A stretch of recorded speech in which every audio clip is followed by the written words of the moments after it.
मंगलमय मंगल करण वीतराग विज्ञान। नमो ताहि जाते भय अरहंतादि महान।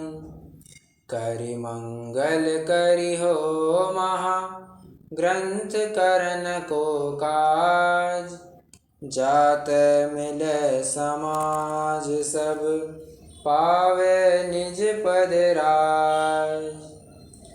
इस भवतरु का मूल एक जानहु मिथ्या भाव।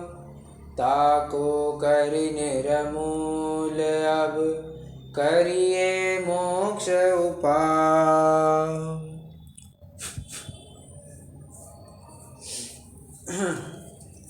लगभग नहीं 5 बिंदुओं की चर्चा अपनी पूर्ण हो चुकी है। 6वें बिंदु की चर्चा आज हमें प्रारंभ करनी है। निश्चयवासी जो वस्तु स्वरूप संबंधी भूले करता है उसकी यहाँ से बात चल रही है। सर्वप्रथम मैं सिद्ध समान हूँ ऐसा मानता है। दूसरा स्वयं को सिद्ध मानता है। तीसरा केवल ज्ञान स्वभाव के बजाय वर्तमान पर्याय में ही केवल ज्ञान मानता है। चौथा भाव कर्म से रागादि से स्वयं को भिन्न पृथक मानता है। अपने में उत्पन्न होते रागादि को प्रकृत मानता है। बात 5 वो द्रव्य कर्म नो कर्म से भी नास्ति सर्वोपि संबंध ऐसा कह करके उनसे बिल्कुल भी ताल्लुक नहीं है ऐसा कहता है। और बताता है कि ये राग ये कर्मों का हमारे जीव के ऊपर क्या चलना, मैं तो इनसे भिन्न पृथक हूँ। जबकि बात ऐसी नहीं है। साक्षात देखने में आता है कि द्रव्य कर्म का उदय होने पर बराबर से तुम्हारा क्षयक्षम कम ज़्यादा पाया जाता है। गोत्र कम ज़्यादा होने पर कोई उच्च गोत्र होगा तो बराबर से राजमहलों में जन्मता है। हीन गोत्र कर्म मतलब नीच गोत्र कर्म होगा तो झोपड़पट्टी भी नहीं रास्ते पर जन्मता है। ऐसी परिस्थितियाँ क्यों साफ साफ ही देखने में आता है। जैसे कर्म का उदय होगा वैसा ये जीव फल पाता है। अब आज हमें एक नवीन बिंदु की तरफ अपनी गाड़ी बढ़ानी है। बात ऐसी आएगी, थोड़ी सी आपको अटपटी ज़रूर लगेगी बट बहुत ही मार्मिक और बहुत ही सुंदर प्रकरण ये रहेगा। मैं पहले वैसे आपको पूछना चाहता हूँ, सम्यक्त्व कैसे उत्पन्न होता है? मुझे बताइए सम्यक्त्व कैसे उत्पन्न होता है?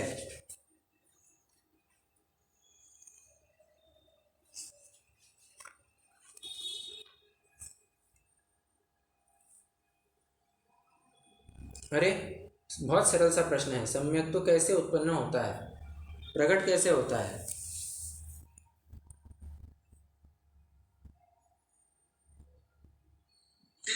परिणामों की विशुद्धि से संबंध। परिणामों की विशुद्धि तो आपके पुण्य पाप हो गया साहब। परिणामों की विशुद्धि तो पुण्य पाप हो गए।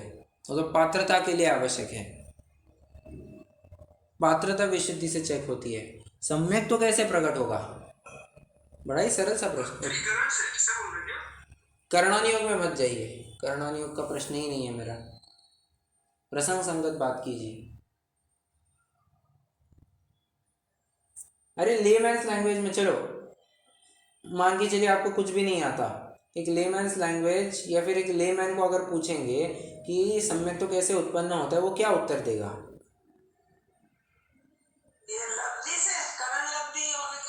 अरे फिर वही दिक्कत, मैं वही कह रहा हूँ। किसी नए आदमी को अगर ये प्रश्न पूछा जाए तो उसको करण लब्धि वगैरह कुछ पता नहीं है, वो क्या उत्तर देगा? सम्यक तो कैसे उत्पन्न होता है? अगर ये प्रश्न अगर आप उत्तर नहीं दे पा रहे हैं तो फिर आपको ये प्रकरण ही नहीं समझ में आएगा। मैं कह रहा हूँ ये थोड़ा कुछ और उत्तर दीजिए।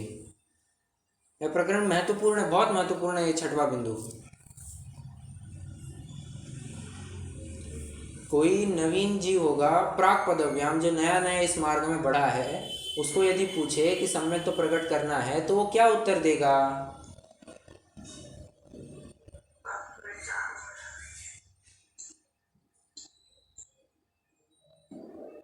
खेद है, थोड़ा सा वर्कआउट करने की ज़रूरत है। अरे सिंपल सी बात है यार। कोई कहेगा सम्यक तो प्रकट करना है, आत्मा का अनुभव करो, सम्यक तो प्रकट हो जाएगा। ये सिंपल सा उत्तर था, तो अपेक्षा रखता था कि ये उत्तर दिया जाना चाहिए था। खैर, तो किसी को भी पूछेंगे तो यही उत्तर देने वाला है, सम्यक तो प्रकट करना है। तो क्या करना? आत्मा का अनुभवन करो। अच्छा, पंडित साहब ने पकड़ लिया। पंडित साहब निश्चयभाषी की यही भूल लाते हैं, सामने रखते कहते हैं कि केवल शुद्ध आत्मा ही के अनुभवन से तो मोक्ष मार्ग नहीं होता है। अब ये थोड़ी सी दुविधा में आ गई बात।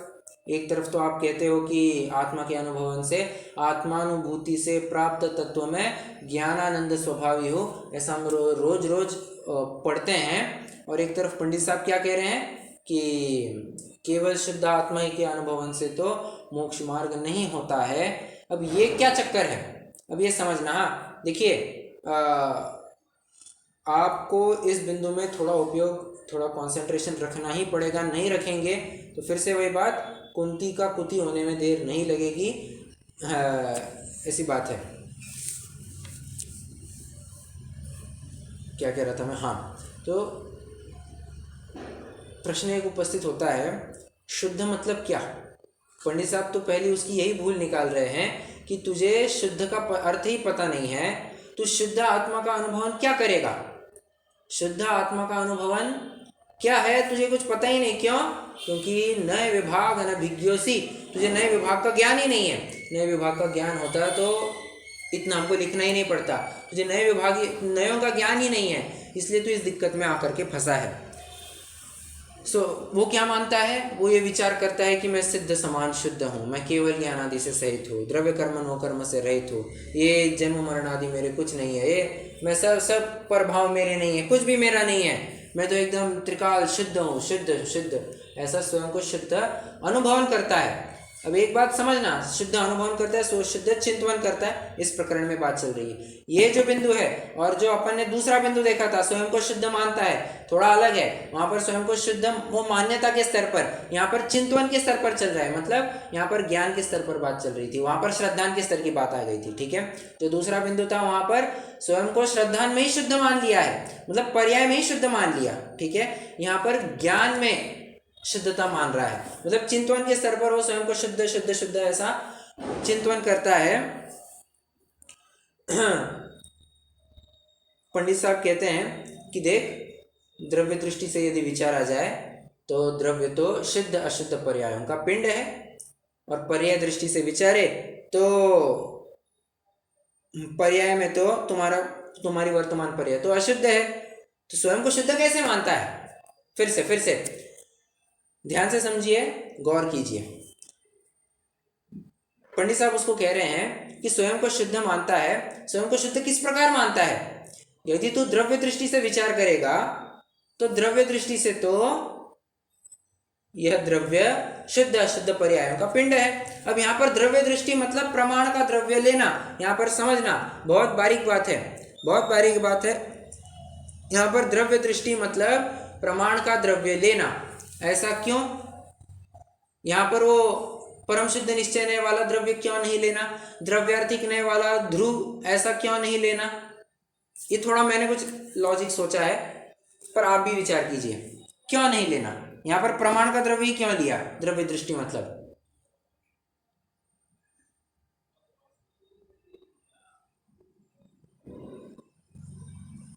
अरे फिर वही बात, अगर उसको पता होता कि द्रव्यार्थिक नय से मैं ध्रुव हूँ, पर्यार्थिक नय से वर्तमान में विचार करो तो अभी मेरी अशुद्धता है, अगर इतना पता रहता तो ये लिखने की जरूरत ही नहीं पड़ती ना। मैं 2-3 मिनट पहले यही कह रहा था, इतना लिखने की जरूरत ही नहीं पड़ती। उसको किस अपेक्षा से मैं शुद्ध हूँ, किस अपेक्षा से वर्तमान में अशुद्धता है, वो समझ ही नहीं रहा है। इसलिए यहाँ पर द्रव्य दृष्टि मतलब आपको प्रमाण का ही द्रव्य लेना है। अगर यहाँ पर क्या कहना चाहिए, द्रव्यार्थिक नय का द्रव्य लेंगे तब तो बात ही नहीं बनेगी, ठीक है। और द्रव्य दृष्टि से विचार किया जाए तो द्रव्य तो शुद्ध अशुद्ध पर्यायों का पिंड है। तो शुद्ध किसके लिए अनुभवन करता है, मतलब शुद्ध ही कैसे अनुभवन करता है? क्योंकि वहां पर तो अशुद्धता भी है ना। और एक और बात समझना, यदि तू पर्याय दृष्टि से विचार कर रहा है तो पर्याय में तो तेरी वर्तमान अवस्था अशुद्धमय है, तो स्वयं को शुद्ध कैसे मानता है? जो नहीं है उसकी सत्ता को स्वीकार करना, ये तो गलत बात हुई ना। जैसे ये बात आगे भी पंडित साहब कहने ही वाले हैं। पंडित साहब कहेंगे किसी अवस्था में अन्य अवस्था का श्रद्धान करना, ये मानना, ये तो भ्रम हुआ।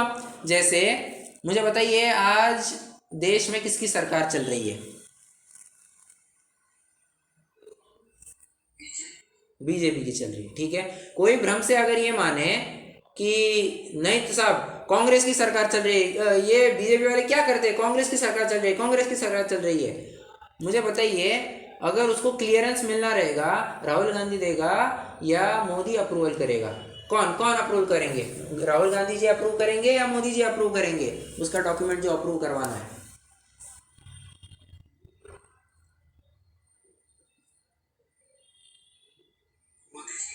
मोदी जी करेंगे, बराबर। अगर भ्रम से ये मान बैठे तब तो उसका कोई पेपर साइन ही नहीं होने वाला है, बराबर है। ऐसी बात है, जो वर्तमान पर्याय है जिसको तो स्वीकार ही नहीं कर रहा है, तब तो you will land in such a situation that you will not be able to get rid out of your all follies and mistakes. तुम अपनी गलतियों से कभी सीख ही नहीं पाओगे, ठीक है। पंडित साहब एक कदम और आगे बढ़ते हैं। पंडित साहब कह रहे हैं, यदि तू शक्ति अपेक्षा शुद्ध मानता है तो मैं ऐसा होने योग्य हूं, ऐसा मानो। ऐसा ही हूं, ऐसा क्यों मानता है? फिर से पहले तो द्रव्य दृष्टि की बात की कि जो शुद्ध अशुद्ध पर्याय का पिंड है, द्रव्य तो शुद्ध अशुद्ध पर्याय का पिंड है। पर्याय दृष्टि की बात की, पर्याय दृष्टि में कहते हैं कि वर्तमान पर्याय तो तेरी अशुद्ध है, स्वयं को शुद्ध क्यों मानता है? दो बातें हो गई। तीसरी बात, यदि तू शक्ति अपेक्षा स्वयं को शुद्ध मानता है तो मैं इस प्रकार होने लायक हूं, मतलब ये जो शक्ति मुझ में विद्यमान है इसको मैं व्यक्त कर सकता हूं, ऐसा श्रद्धान करना। ये व्यक्त हो सकता है, ऐसा श्रद्धान कर। वर्तमान में ही व्यक्त है, ऐसा क्यों श्रद्धान कर रहा है? कितने जन, how many of you are able to understand the bottom line? इसका निष्कर्ष क्या है, कितने जन समझ रहे हैं? निष्कर्ष क्या है इसका, बताइए। ये समझ बैठना है कि मैं शुद्ध हूं, लेकिन एक्चुअल में है नहीं। उसको समझने की कोशिश करें कि वो तुम में शक्ति है, लेकिन अभी नहीं है, हो सकती है। हाँ, करेक्ट। शक्ति है, अभी व्यक्त नहीं हुई है, बाद में व्यक्त हो सकती है। तो तू वैसा श्रद्धान करना कि शक्ति रूपेण तिष्ठति, तू ऐसा श्रद्धान कर। व्यक्ति रूपेण न तिष्ठति, व्यक्ति रूप से अभी तिष्ठति नहीं है। क्या? ये केवल ज्ञान पर्याय, शुद्ध पर्याय अभी तक नहीं हुई है, ठीक है। और यदि स्वयं शुद्ध है, स्वयं को शुद्ध मानता है, तो फिर उद्यम किस लिए करता है? कितने जनों को लॉजिकल है? अगर कोई ये माने कि मैं तो एग्जाम क्लियर कर चुका हूं, मैं एग्जाम पास हो चुका हूं, मैं एग्जाम पास कर चुका हूं, तो फिर पढ़ाई क्यों कर रहा है? अगर तू एग्जाम पास हो चुका है तो तू पढ़ाई क्यों कर रहा है? बराबर है, ऐसी बात है। यदि तू स्वयं को शुद्ध मान रहा है तो फिर ये जितना सब कुछ उद्यम चल रहा है ये किस लिए कर रहा है? उद्यम तो निरर्थक ठहरा, ठीक है। आइए थोड़ा सा अपन यहां से प्रकरण पढ़ते हैं।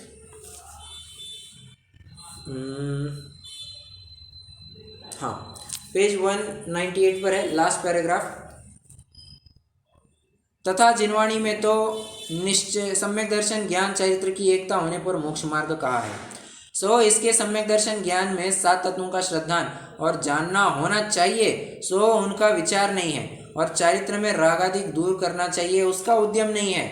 एक अपने आत्मा के शुद्ध अनुभवन को ही मोक्ष मार्ग जानकर संतुष्ट हुआ है। उसका अभ्यास करने को अंतरंग में ऐसा चिंतन करता रहता है कि मैं सिद्ध समान शुद्ध हूँ, केवल ज्ञानादि सहित हूँ, द्रव्य कर्म नो कर्म रहित हूँ, परमानंदमय हूँ, जन्म मरण आदि दुख मेरे नहीं है, इत्यादि चिंतन करता है। देखो क्या कहा, इसकी भूल कहाँ पर है, इसकी दिक्कत कहाँ पर है? ये केवल सिर्फ और सिर्फ ओनली आत्मा के शुद्ध अनुभवन ही को मोक्ष मार्ग जान करके संतुष्ट है, बस ये इतना ही मानता है। अपन को ज्ञान श्रद्धा निर्मल करना चाहिए, कुछ भी नहीं। अपन को चारित्र में और वृद्धि लानी चाहिए, कुछ भी नहीं। रागादि कम करने चाहिए, उसका तो उद्यम ही नहीं करता, कुछ नहीं करता। बस आत्मा का अनुभव करो, आत्मा का अनुभव करो, शुद्ध आत्मा का अनुभव करो। अरे इससे काम नहीं चलता है। देखो क्या कह रहे हैं। सो यहाँ पूछते हैं कि यह चिंतन यदि द्रव्य दृष्टि से करते हो तो द्रव्य तो शुद्ध अशुद्ध सर्व पर्यायों का समुदाय है। तुम शुद्ध ही अनुभव किस लिए करते हो, ठीक है। और पर्याय दृष्टि से करते हो तो तुम्हारे तो वर्तमान अशुद्ध पर्याय है, तुम अपने को शुद्ध कैसे मानते हो? बराबर है, लॉजिकल लग रही है बात। तथा यदि शक्ति अपेक्षा शुद्ध मानते हो तो मैं ऐसा होने योग्य हूं ऐसा मानो, मैं ऐसा हूं ऐसा क्यों मानते हो? तू ऐसी शक्ति की व्यक्तता कर सकता है ऐसा मानना, वर्तमान में व्यक्ति ये क्यों मान रहा है? इसलिए अपने को शुद्ध रूप चिंतन करना भ्रम है, कारण कि तुमने अपने को सिद्ध समान माना तो यह संसार अवस्था किसकी है? बात एक। और तुम्हारे केवल ज्ञान आदि है तो यह मति ज्ञान आदि किसके? बात दो।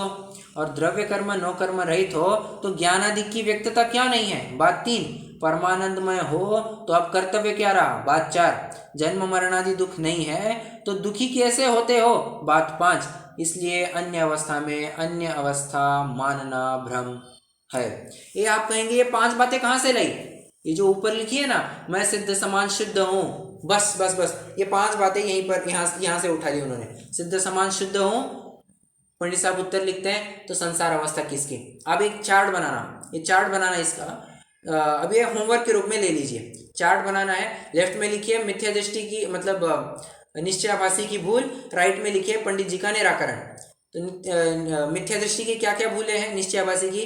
पहले लिखिए स्वयं को सिद्ध समान शुद्ध हूँ, ये छठवें बिंदु में ही लिखना है, अलग से मत लिखना है इसको, छठवें बिंदु के अंतर्गत ही लिखना है। सिद्ध समान शुद्ध हूँ, केवल ज्ञान आदि सहित हूँ, बात दो। द्रव्य कर्म नो कर्म रहित हूँ, बात तीन। परमानंद में हूँ, चार। जन्म मरण आदि दुख मेरे नहीं है, पांच। ये पांच बातें आपको लिखनी है। और पंडित जी उसका निराकरण कैसे करते हैं वो भी आपको लिखना है कि स्वयं को सिद्ध समान माना तो आपको सिर्फ इतना लिखना है, संसार अवस्था किसकी? यदि स्वयं को सिद्ध मानता है तो संसार अवस्था किसकी? केवल ज्ञान आदि सहित मानता है तो मति ज्ञान आदि किसके? यदि द्रव्य कर्म नो कर्म रहित है तो ज्ञान आदि की व्यक्तता क्यों नहीं है? परमानंदमय है तो अब कर्तव्य क्या रहा? और जन्म मरण आदि दुख नहीं है तो दुखी कैसे होते हो?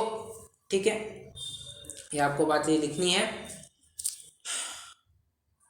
थोड़ा अपन आगे बढ़ते हैं, बट आगे बढ़ने से पहले ये प्रकरण पहले कहीं पढ़ा है क्या? ये प्रकरण, ऐसा प्रकरण, मिलता जुलता प्रकरण कहीं पहले पढ़ा है क्या?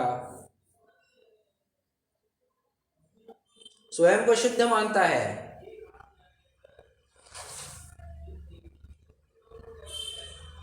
आइए पेज 118 और 119 पर आ जाइए।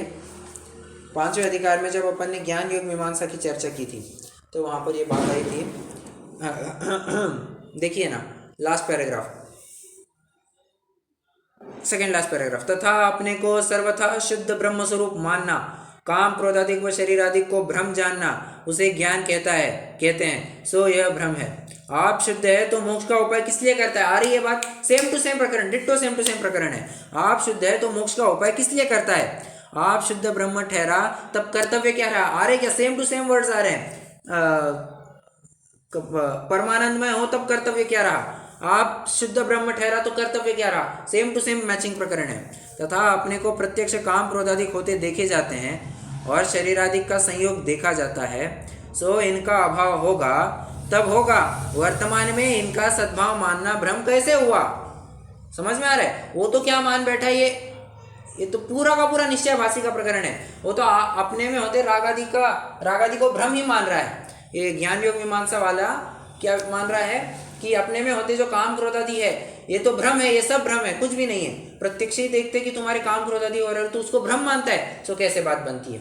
ये भी तो वैसे ही कह रहा है ना, प्रत्यक्ष देखते हैं कि तू रागादि से युक्त है, स्वयं को रागादि से रहित क्यों मानता है? अरे ये बात मिलती जुलती बात है। उसी को आगे कंटिन्यू करते हैं। फिर कहते हैं मोक्ष का उपाय करना भी भ्रम है। चला कोई पढ़िए इसको, कोई पढ़िए इसको।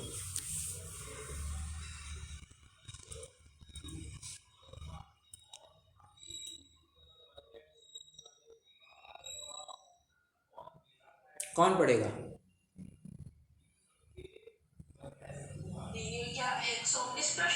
118 लास्ट पैराग्राफ। मोक्ष का उपाय करना भी भ्रम है। जैसे रस्सी तो रस्सी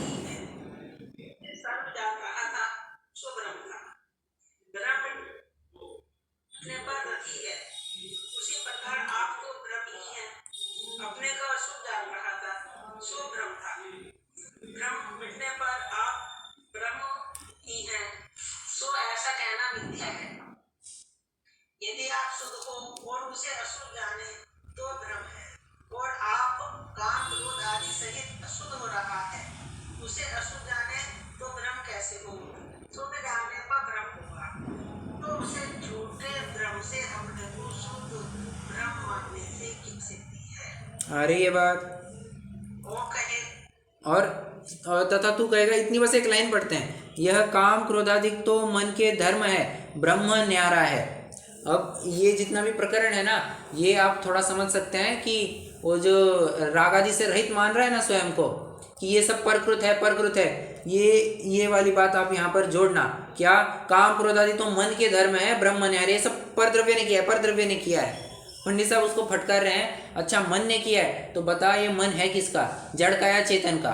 यदि जड़ का है तो जड़ तो कभी जानता हुआ दिखता नहीं है, और यदि चेतन का है तो साफ साफ बात सिद्ध हो रही है, ये तूने किए हैं। ठीक है, चलिए, तो ये प्रकरण आपको बराबर जोड़ करके पढ़ना चाहिए, तो आप रेफरेंस लिख लीजिए, पेज 118, 119 और 118-19 पर लिखिए, रेफर पेज 199, 193 भी लिखिए, 195 भी लिखिए, 3 पेज लिखिए, 193, 195, 199, तीनों पेज लिखिए।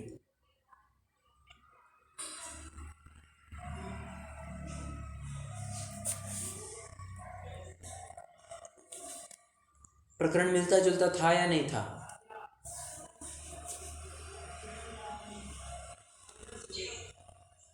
बराबर। चलिए, अब वो एक प्रश्न लेकर के उपस्थित हुआ है, आ जाइए अपने पेज 199 पर आ जाइए। अब वो एक प्रश्न लेकर के उपस्थित हुआ है, कौन? शंकाकार, कि यहाँ कोई कहे कि शास्त्र में शुद्ध चिंतन करने का उपदेश दिया है। कैसे दिया है? शास्त्र में ही तो कहा है कि शुद्ध चिंतन करो, शुद्ध चिंतन करो। सो पंडित साहब कह रहे हैं कि देख, शुद्धपना मतलब क्या? तो पहली बात तो शुद्ध का अर्थ ही नहीं समझता है। एक होती है द्रव्य अपेक्षा शुद्धता, एक होती है पर्याय अपेक्षा शुद्धता। तो द्रव्य अपेक्षा शुद्धता तो क्या होती है? पढ़ना, समयसार गाथा 6 की टीका, कल मैंने आपको होमवर्क दिया था, कितने जनों ने किया?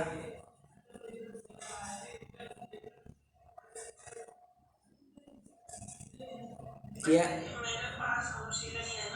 हाँ, तो वो पढ़ लेना था, तो वो पढ़ लेना था।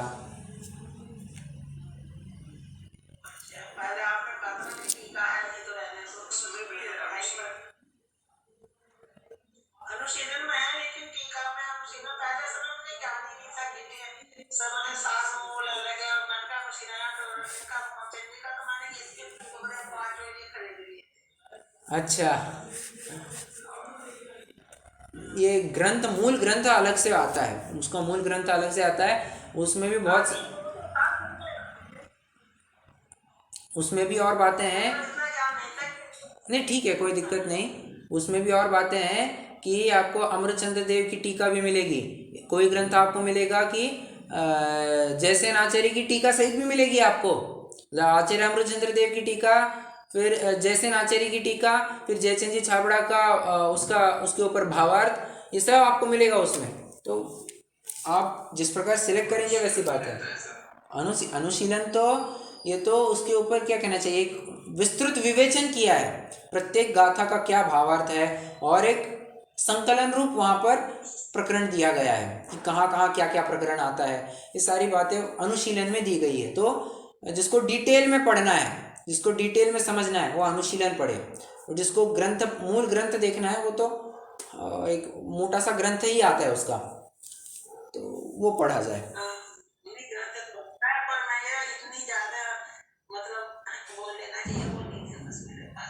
नहीं ठीक है, कोई दिक्कत नहीं, बट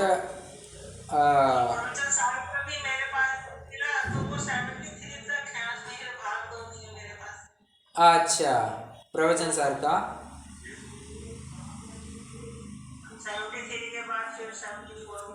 बराबर, अनुशीलन ना, नहीं अनुशीलन नहीं, आपने प्रवचन सार की 76 खात ना पढ़ के आए प्रवचन सार। हाँ 86 कहा था मैंने, 189, सॉरी सॉरी सॉरी 189 कहा था मैंने। 189 तो मेरे पास तो 73 तक ही मिली ना। अच्छा ओके, चलो कोई दिक्कत नहीं, देखिए जैसे होगा, जैसे सहूलियत होगी आप वैसे कर सकते हैं। क्या हो गया है?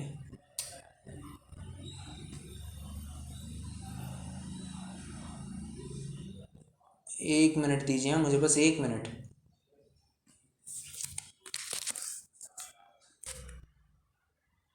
हाँ कहाँ तक आए थे अपन कि,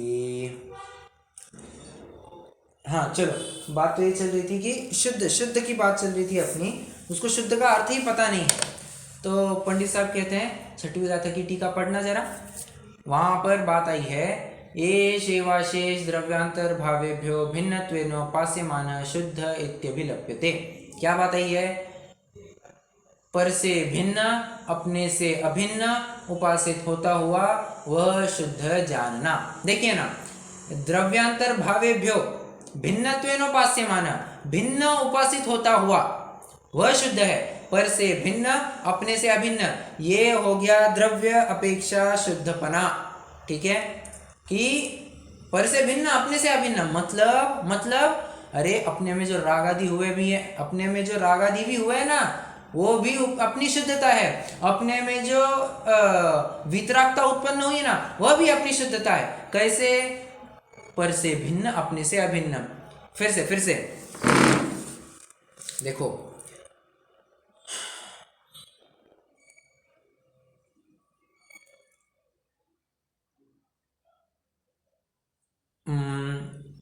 एक उदाहरण देता हूं।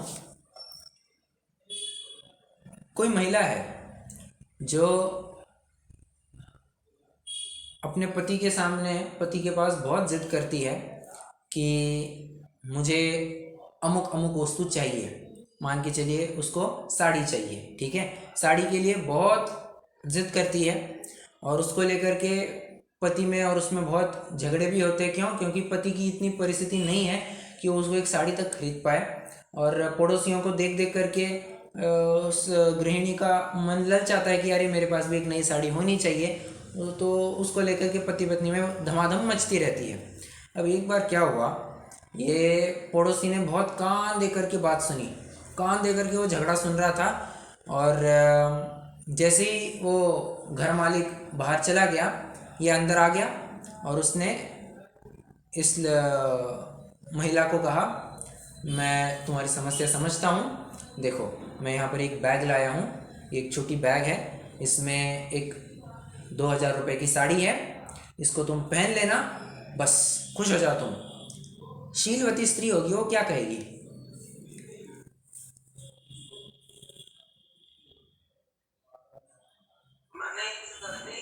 क्यों? क्यों? मिल रही है ना उसको, साड़ी मिल रही है ब्रांड न्यू 2000 रुपये की।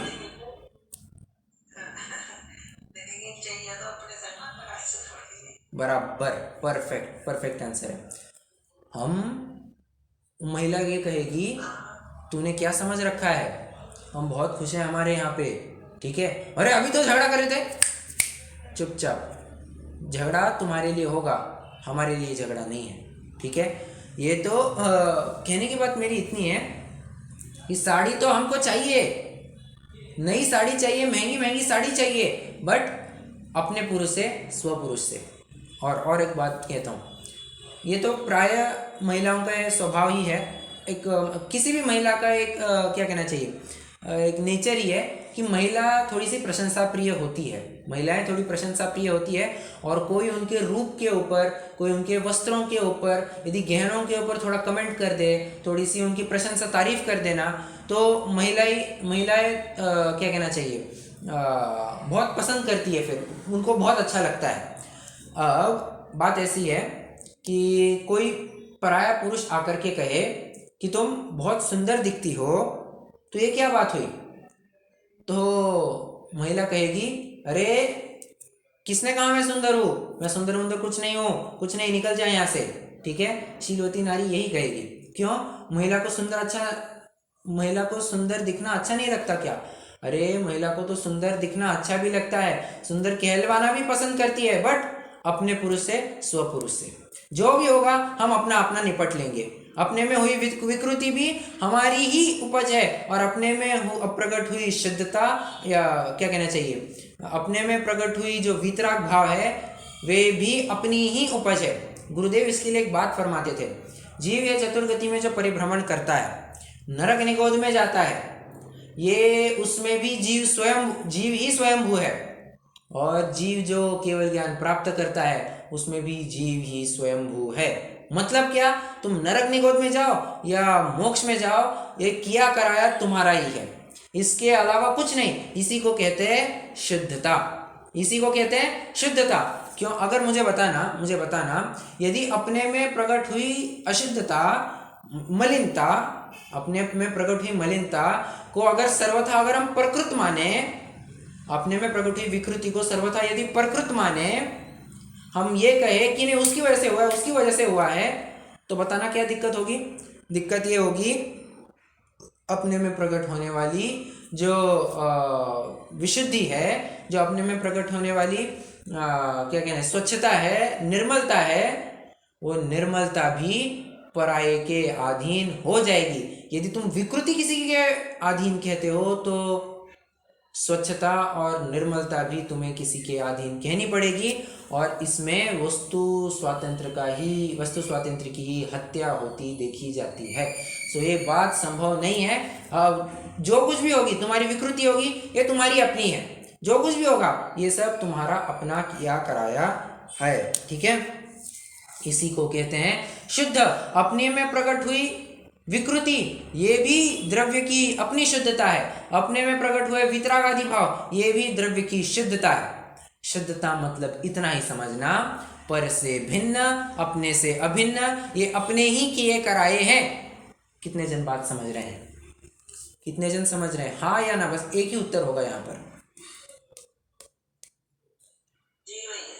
समझ में आ रहा है? ये बहुत बहुत महत्वपूर्ण बात है, क्योंकि अगर हमारे में विकृति अगर किसी के दुआ से, किसी की बद्दुआ से, किसी के अभिशाप से, किसी के शाप से, क्या कहना चाहिए, किसी की दुर्भावना से अगर हमारे में विकृति उत्पन्न हो, तो हमारे में जो विशुद्धि प्रकट होगी, जो हमारी केवल ज्ञान आदि पर्याय होगी, वो भी किसी की प्रार्थना से, किसी की सिफारिश से ही होगी, और इसमें हमारी स्वाधीनता का नाश होता है।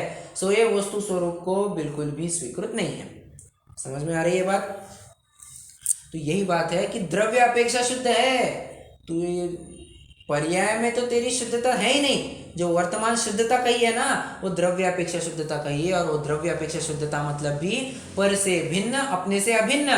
राग आदि भी हुए हैं, शुद्धता है। वितरागता हुई है, वह भी शुद्धता है। समझ में आ रहा है? ये राग आदि को शुद्ध कहा, हाँ, क्योंकि तुम्हारे ही अभिन्न प्रदेशों में उत्पन्न हुए हैं, उसी को कह रहे हैं शुद्ध। ठीक है, देखिए ना, एष एवाशेष द्रव्यांतर भावेभ्यो शेष द्रव्यांतर भावेभ्यो, मतलब शेष द्रव्यों से के द्रव्यों के भाव से भिन्नत्वेन उपास्यमान, भिन्न उपासित होता हुआ वह शुद्ध है। शुद्ध इत्यभिलप्यते, अभिलप्यते मतलब कहते हैं। ठीक है, इसका अर्थ यह है कि आत्मा प्रमत्त अप्रमत्त नहीं है। सो यही समस्त पर द्रव्यों के भावों से भिन्नपने द्वारा सेवन किया गया शुद्ध ऐसा कहा जाता है। ऊपर का भी एक पैराग्राफ पढ़ना रह गया, वो पढ़ते हैं अपन। यहाँ कोई कहे कि शास्त्र में शुद्ध चिंतन करने का उपदेश दिया, कैसे दिया है? एक तो द्रव्य अपेक्षा शुद्धपना है, एक पर्याय अपेक्षा शुद्धपना है। वहाँ द्रव्य अपेक्षा तो पर द्रव्य से भिन्नपना और अपने भावों से अभिन्नपना, उसका नाम शुद्धपना है। और पर्याय अपेक्षा औपाधिक भावों का अभाव होने का नाम शुद्धपना है। सो शुद्ध चिंतवन में द्रव्य अपेक्षा शुद्धपना ग्रहण किया है, वही समय सार में कहा। फिर वो अपन ने छठवीं गाथा की टीका पढ़ी, और इसी को सपोर्ट करने के लिए एक और प्रकरण उद्धृत करते हैं।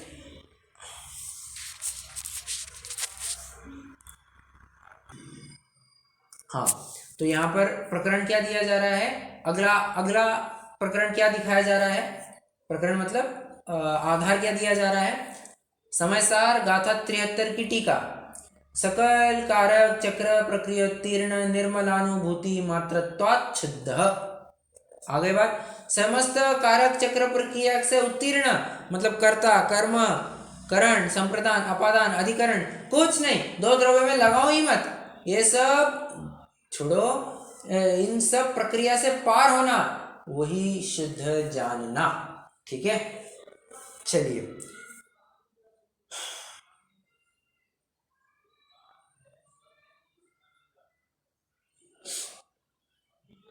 शुद्धपने की चर्चा ये यहाँ से अपनी हुई। अब एक छोटा सा प्रकरण और आता है, ये अपना हो गया, पॉइंट नंबर 6 अपना हो गया। पॉइंट नंबर 7 की तरफ बढ़ते हैं। तथा इसी प्रकार केवल शब्द का अर्थ जानना, मतलब ये 7वां पॉइंट भी रख सकते हैं या फिर 6वें पॉइंट में भी मर्ज कर सकते हैं, आपकी मर्जी। चलिए 6वां पॉइंट ही रखिए, कोई अलग सा पॉइंट मत बनाइए, 6वां पॉइंट ही रखिए। अब कह रहे हैं कि जो केवल ज्ञान शब्द बना है ना, केवल प्लस ज्ञान, केवल मतलब क्या है, ओनली, मात्र, मात्र, क्या है ना, अपन कहते हैं ना केवल 10 रुपए लगेंगे, केवल मतलब ओनली 10 रुपीज, ओनली, सिर्फ 10। तो उसी प्रकार केवल ज्ञान मतलब मात्र ज्ञान स्वभाव, मात्र ज्ञान स्वभाव ऐसा लेना चाहिए। और वहां पर भी पर भाव से भिन्न नि केवल ज्ञान, आप ही ऐसा उसका नाम केवल है, मतलब पर से भिन्न, अपने से अभिन्न, वहां पर भी यही अर्थ लगाना।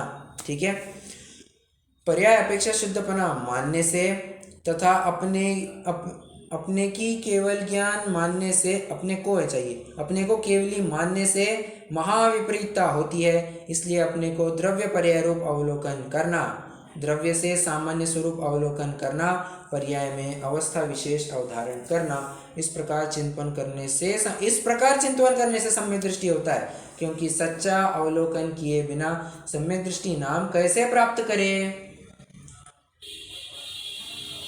सम्यक दृष्टि कैसे होना कह रहे हैं कि पर्याय में जो हो उसको अलग से स्वीकार करो और द्रव्य में जो है उसको अलग से स्वीकार करो, मतलब पर्याय में अशुद्धता है ये स्वीकार करो, और द्रव्य वो जो त्रिकाली ध्रुव है वो तो स्वभाव की अपेक्षा है, वो तो त्रिकाल शुद्ध है, वो समझो।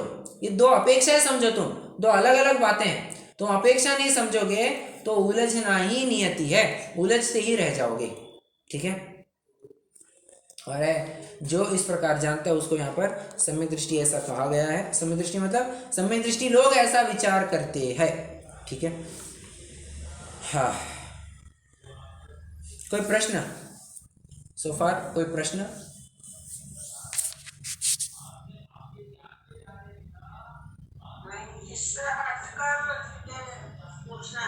हाँ जी, पूछिए। जीव को वस्तु भी कह सकते हैं जी, बिल्कुल। और ये जो सेमान वृक्ष है वो कौन सी गति का जीव कहलाएगा? सेमर तरुदल, ये सब वैकृक शरीर होते हैं, नारकियों के वैकृक शरीर होते हैं। नहीं, गति पूछी है, नर गति या गति, तो ये तो हुआ नहीं, कुछ तो इसलिए पूछा था। मतलब क्वेश्चन है, चारों गति के नाम देके कौन सी गति का जीव है? गति गति गति गति ये नर की होना चाहिए। मतलब ये तो वैसे वैकल्पिक कोई जीव तो है नहीं ये मेरे ख्याल में, अजीब कहते हैं ना, तो ऐसे ही होता है क्या सेमर के वृक्ष? मेटल अपेक्षा वृक्ष ऐसा थोड़ी है जैसे यहाँ पे जीव के वृक्ष कहलाते हैं वृक्ष के। अरे वो नारकियों का वैकृक शरीर होता है। हाँ, वैकल्पिक शरीर होता है, लेकिन उसमें तो जीव होता है, जैसे कि तो सेमर वृक्ष में भी जीव होता है कोई। वही तो कह रहा हूँ, वो नारकी ही का शरीर है और वो नारकी ही का जीव है, क्योंकि नारकियों की अपृथक विक्रिया होती है, नारकियों की अपृथक विक्रिया होती है, तो वो शरीर ही तब्दील हो जाता है उस शेप में, और फिर आत्म प्रदेश भी वहीं पर पाए जाते हैं, आत्म प्रदेश भी वहीं पर पाए जाते हैं। तो नर गति का जीव हुआ, मेरे ख्याल से नर गति ही होना चाहिए।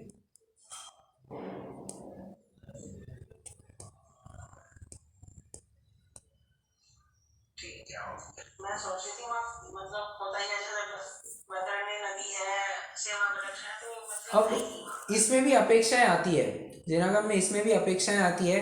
कोई कहता है कि विद्यमान है, कोई कहता है कि नहीं विद्यमान नहीं है, ये तो नारकियों का शरीर है। बट ज़्यादा तर्कयुक्त तो यही लगता है कि ये नारकियों का ही वैकृत शरीर होता है। ठीक है, चलिए रुकते हैं, जिनवाणी स्तुति करेंगे।